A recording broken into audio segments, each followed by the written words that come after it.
What scares the shit out of you as an adult?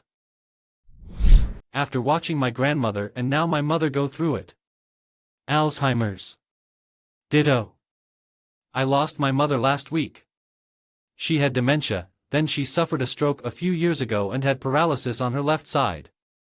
One of the last things she said in an unusual moment of clarity was, "It pisses me off that I can't control my body or my words. I'm so sorry." That's heartbreaking. My gran had Alzheimer's for a long time. I wish I had known as it started to develop because she'd share all these stories from her childhood.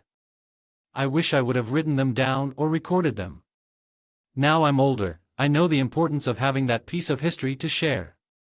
Again, I'm so sorry for your loss. This disease is terrible. My grandma seemed to lose her filter once she got Alzheimer's. She was so funny, and I had no idea she was such a troublemaker in her youth. She lived by a military base, and she was apparently kind of a flossy. Then she'd joke how she possibly ended up with an Air Force man when she was always flirting with the Navy sailors. She was losing a lot of weight, so I started going to her house every evening and making her a good dinner. Then we'd sit together, drink coffee, paint each other's nails, watch TV. She shared a lot of stories. I am so grateful that I got to spend that time with her. So sweet of you to spend that time with your grandmother, making sure she eats and just being together. I did the same with my mom who had Alzheimer's. Very sorry for your loss. Watching my parents grow old. I don't live with them, so every time I see them, they look a bit older. Coupled with health issues, and they're not the invincible pillars of strength I used to view them as. It scares the shit out of me. This happened to me. Saw them once or twice a year. Saw them age. Then the pandemic hit. My grandfather got COVID while my dad was caring for him. My dad caught it as well. Grandfather passed and my dad was quarantined and lost a huge part of himself for not being able to say goodbye while quarantined. Went hard into alcoholism. Lost his business and destroyed his body. On my end it meant seeing him one day and thinking, damn, he's starting to look old. To suddenly a pandemic and nothing for 2 years and finally get to see him again and he's now in a wheelchair, with my mom looking defeated from becoming his full-time caregiver. Tease like in 2 years I went forward 20. Enjoy what you can while you can. I think this is not talked about enough. I also went through something similar with my parents because of the pandemic, as did many others. Seeing our parents like that is a huge emotional shock, and no one seems to be addressing it. The world is just skipping along like nothing happened while I'm still shell-shocked from it. I literally have not even accepted it yet, let alone moved on with life. Maybe it is more of a problem for people who don't live near their parents, so most people don't understand that some of us literally didn't see family for a few years straight due to the pandemic. Being unable to provide for the people who are counting on me. Serious illness, cancer, heart disease, etc. I have cancer and it's not curable. Strangely, it's not the most difficult thing I've ever been through or the most difficult thing I've ever been told. I was mostly just numb to the news. I feel like cancer is something that hurts others more. If I got cancer I wouldn't care if I died, I believe it would be my time to go. I would care about the fact that my family and friends would be hurt. That's what would really hurt me. It works the other way too. If a family member or friend gets it then I'll be hurt more than if I had it.